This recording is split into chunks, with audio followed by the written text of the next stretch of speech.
নামাজে ডান পা নড়ে গেলে নামাজের কোনো অসুবিধা হবে কি? নামাজ পড়া অবস্থায় যদি ধাতু বের হয় তাহলে এর বিধান কি হবে?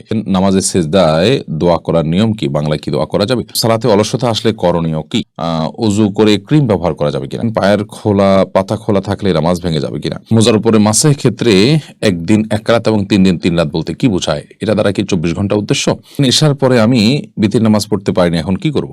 বাসে ভ্রমণ অবস্থায় নামাজের নিয়ম কি? কেবলা নির্ধারণ করব কিভাবে? নামাজ পড়ার কি কোনো পোশাক আছে নির্দিষ্ট? টুপি ছাড়া নামাজ পড়ালে তা হবে কি? ফরজ সালাতের প্রথম রাকাতে আয়াতুল কুরসি এবং দ্বিতীয় রাকাতে সূরা ইখলাস নিয়মিত পড়া যাবে কি? চলুন তাহলে আর বিলম্ব না করে আপনাদের প্রশ্নের উত্তর দেওয়ার আলোকিত ভবনে আমরা প্রবেশ করি। হাসান রহমান আপনি লিখেছেন, নামাজ পড়া অবস্থায় যদি ধাতু বের হয় তাহলে এর বিধান কি হবে? নামাজ পড়া অবস্থায় যদি আপনার শরীর থেকে এরকম করে কিছু বের হয় তাহলে সেক্ষেত্রে সালাত ভঙ্গ হয়ে যাবে এবং পরবর্তীতে আপনি পবিত্র হয়ে পুনরায় সেই সালাত আদায় করবেন। আর যদি আপনার প্রায় এরকম বের হয় বা অনবরত বের হতে থাকে কিংবা একটু চাপের কারণে বের হয়, বিশেষ করে অনবরত যাদের বের হতে থাকে তারা তো মাজুর, তাহলে সে সালাত অবস্থায় কন্টিনিউ করে নিয়ে যাবে। আর যদি চাপের কারণে বের হয় কিংবা কোনো বিশেষ কল্পনা জল্পনার কারণে বের হয় বা কোনো কারণে বের হয় তাহলে সেক্ষেত্রে তার সালাত নষ্ট হয়ে যাবে, যেহেতু অপবিত্র হয়ে গেছেন এবং অপবিত্র হয়ে গেলে সালাত ভঙ্গ হয়ে যায়, যার কারণে তিনি আবার অপবিত্র হয়ে সেই সালাতকে পুনরায় আদায় করবেন। দীপ্তিময় তারা এটি থেকে আপনি লিখেছেন, পায়ের পাতা খোলা থাকলে নামাজ ভেঙে যাবে কিনা?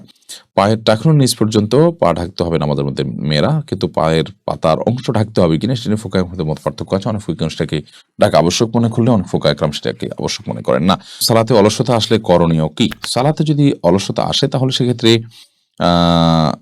আমাদের যেটি করতে হবে যে সালাতের আগ্রহ বাড়ানোর জন্য, সালাতে মনোযোগিতা বাড়ানোর জন্য সালাতের গুরুত্ব বিষয়ক বিভিন্ন বক্তব্য আছে, শুনতে পারেন এবং সে সম্পর্কিত অনেকগুলো বই আছে, সেগুলো পড়তে পারেন এবং নেককার এবং আব্দে সালেহ বা আল্লাহর প্রিয় বান্দা মুত্তাকি পরহেজগারদের সোহবত এবং সান্নিধ্যে আপনি উঠতে পারেন, ওঠা বসা করতে পারেন, তাহলে ইনশাআল্লাহ বিদিনিল্লাহ সালাতের অলসতা দূর হবে বলে আশা করছি। মোহাম্মদ মুনতাসির আপনি লিখেছেন, এশার পরে আমি বিতির নামাজ পড়তে পারিনি, এখন কি করব? এশার পরে যদি আপনি বিতির নামাজ পড়তে না পারেন তাহলে সেক্ষেত্রে ফজরের আগ পর্যন্ত, ফজর ওয়াক্ত হওয়ার আগ পর্যন্ত আপনি বিতির পড়তে পারেন। কিন্তু যদি সেটারও সুযোগ না থাকে, দিন হয়ে গেছে, অর্থাৎ ফজরের ওয়াক্ত হয়ে গেছে, এরপরে আপনি যদি মনে পড়ে যে বিতির বাদ গেছে, তাহলে সেক্ষেত্রে আপনি তখনও বিতির সারাদিনের মধ্যে যে কোনো সময় হলেও বিতির পড়ে দেবেন, যেহেতু এটি বিশুদ্ধ মত অনুযায়ী ওয়াজিব। নামাজ পড়ার কি কোনো পোশাক আছে নির্দিষ্ট? টুপি ছাড়া নামাজ পড়ালে তা হবে কি? দেখুন, নামাজ পড়ার জন্য নির্দিষ্ট কোনো পোশাক, টুপি পড়তে হবে কোনো কথাই নেই। টুপি ছাড়া নামাজ পড়লে নামাজ হয়ে যাবে। আমরা অনেকে টুপি পরাটা নামাজের জন্য আবশ্যক মনে করি, এটি সঠিক নয়। তবে আল্লাহ রাব্বুল আলামিন নামাজের সময় সুন্দর এবং যে পোশাক আমরা সাধারণত গুরুত্বপূর্ণ কোনো ব্যক্তির সাথে সাক্ষাৎ করতে গিয়ে যাই, খুব ভালো সময় পড়ি, সেরকম পোশাক পড়তে আল্লাহ নির্দেশ করেছেন। আল্লাহ বলেছেন, ইয়া বানি আদম খুযু যিনাতাকুম ইনদা কুল্লি মাসজিদ, তোমরা প্রত্যেক সালাতের সময় সৌন্দর্য গ্রহণ করো, শোভা গ্রহণ করো বা সুন্দর পোশাক পরিধান করো। অতএব সেই জায়গা থেকে আমরা সুন্দর এবং উত্তম পোশাক পরিধান করার চেষ্টা করবো সালাতের সময়। এমন কোনো পোশাক পরবো না, ধরুন লুঙ্গি এবং গেঞ্জি পরে আপনি সালাত আদায় করলেন, যেটা আপনি কোনো গুরুত্বপূর্ণ মিটিংয়ে কোনো গুরুত্বপূর্ণ ব্যক্তির সাথে সাক্ষাৎ করতে যান না, সেরকমটি করবেন না। তবে টুপি ছাড়া সালাত আদায় হয়ে যাবে, যদিও টুপি নবী সাল্লাল্লাহু আলাইহি ওয়াসাল্লাম সাহাবায়ে কেরাম পড়ে থাকতেন, সেই হিসাবে টুপি পরে সালাত আদায় করাটা ভালো। নামাজের সেজদায় দোয়া করার নিয়ম কি? বাংলায় কি দোয়া করা যাবে? নামাজের সেজদায় আমরা আল্লাহ তাআলার কাছে দোয়া করতে পারবো। বিশেষ করে আপনার দোয়া আপনার কবুলের একটা গুরুত্বপূর্ণ জায়গা এটি। নবী সাল্লাল্লাহু আলাইহি ওয়াসাল্লাম বলেছেন, আকরামু মা ইয়াকুনু আবদু মির রাব্বিহি ওয়া সাজিদ, বান্দা আল্লাহর সবচেয়ে নিকটবর্তী থাকে যখন বান্দা সিজদায় থাকে। এখন কথা হলো, মাতৃভাষায়, মায়ের ভাষায়, নিজের ভাষায় দোয়া করতে পারবেন কিনা? ফুকাহা হানাফের মত হলো যে এই ক্ষেত্রে আপনি নিজের ভাষায়, মাতৃভাষায় দোয়া করবেন না, বরং আপনি কোরআন সুন্নাহ বর্ণিত দোয়া আপনি আল্লাহ তাআলার কাছে নিবেদন করবেন। যদিও আরবের উলামায়ে কেরাম এক্ষেত্রে মাতৃভাষায়ও দোয়া করার অনুমোদন দেন। মোজার উপরে মাসের ক্ষেত্রে একদিন এক রাত এবং 3 দিন 3 রাত বলতে কি বোঝায়? এটা দ্বারা কি 24 ঘন্টা উদ্দেশ্য? আজ দুপুরে একটা মোজার উপর মাসা শুরু করলাম, আগামীকাল দুপুর 1টা পর্যন্ত করতে পারবো। ফরহান, হ্যাঁ, আপনি ঠিক ধরতে পেরেছেন, 24 ঘন্টা এখানে বোঝানো হয়েছে এবং আজকে দুপুরে আপনি 1টা বাজে মোজা যখন মাসা করা শুরু করবেন, তো আগামীকাল দুপুর 1টার আগ পর্যন্ত আপনি 24 ঘন্টা পর্যন্ত যতবার উজু করবেন, মোজা না খুলে আপনি মোজার উপরে মাসা করতে পারবেন। পাও ধোয়ার পরিবর্তে মোজার উপরে মাসা করলে, অর্থাৎ ভিজা হাত মোজার উপরে টেনে নিলে আপনার উজু হয়ে যাবে। এটি 24 ঘন্টার জন্য প্রযোজ্য। এর মানে হলো যখন শুরু করছেন পরদিন ঠিক ততক্ষণ পর্যন্ত কার্যকর থাকবে আপনার নিজের গন্তব্যে। আর যদি আপনি সফরে থাকেন তাহলে সেক্ষেত্রে 3 দিন 3 রাত বা 72 ঘন্টা পর্যন্ত এটি ভ্যালিডিটি থাকবে।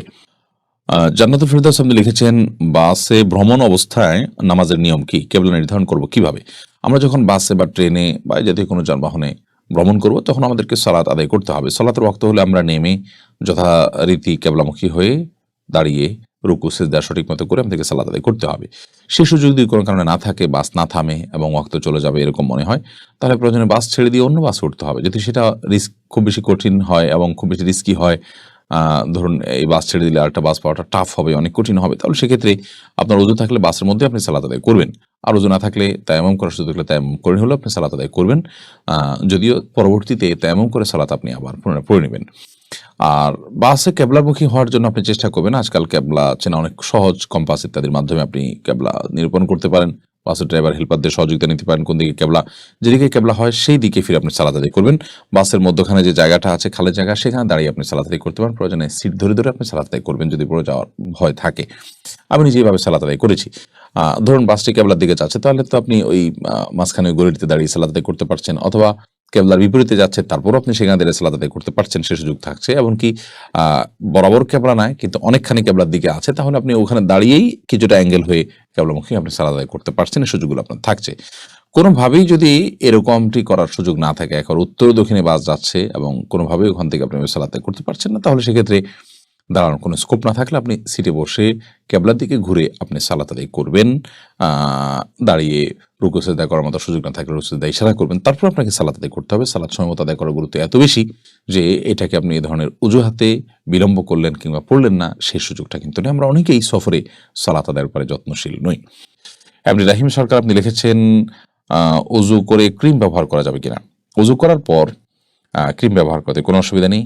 লোশন, ক্রিম, তেল এগুলো ব্যবহার করা যেতে পারে, এগুলো কোনো ক্ষতিকর বিষয় নয়। নামাজে ডান পা নড়ে গেলে নামাজের কোনো অসুবিধা হবে কি? নামাজ যদি ডান পা নড়ে যায় কোনো অসুবিধা নেই, কিন্তু যদি ডান পা আপনি রুকু সিজদাতে একবারও না লাগান জমিনে, তাহলে সেক্ষেত্রে নামাজ হবে না। আপনার পা আছে সুস্থ পা, অথচ আপনি পা জমিনে লাগাচ্ছেন না, তাহলে নামাজ হবে না।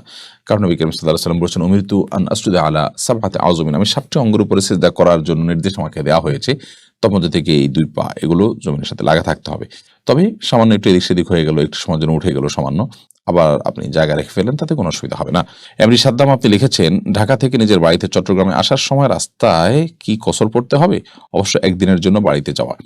ঢাকা থেকে নিজের বাড়িতে চট্টগ্রামে আসার সময় আপনি পথে অবশ্যই কসর করবেন।